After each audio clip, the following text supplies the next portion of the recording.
petit peu d'anatomie, mais t'inquiète, ça va être très rapide. Le but, c'est pas de t'assommer d'anatomie et de tout ça, c'est juste t'expliquer comment ça fonctionne. Donc, il y a 3 faisceaux.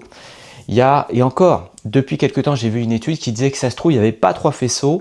Mais bon, jusque-là, on nous a appris qu'il y avait 3 faisceaux. Le faisceau claviculaire, hein, qui est juste là, médian et puis postérieur ou inférieur. Sur le terrain, on se rend compte que finalement, quand tu vas faire des fly, quand tu vas faire un exercice qui va travailler le pec dans son ensemble, bah, les 3 faisceaux vont travailler.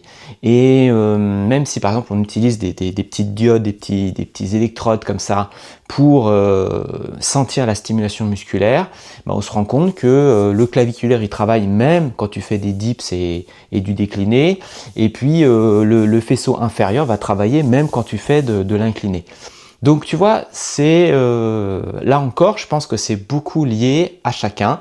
Je pense qu'il y a des gens qui vont avoir naturellement une génétique où ils vont avoir une force plutôt claviculaire, plutôt médiane ou plutôt inférieure.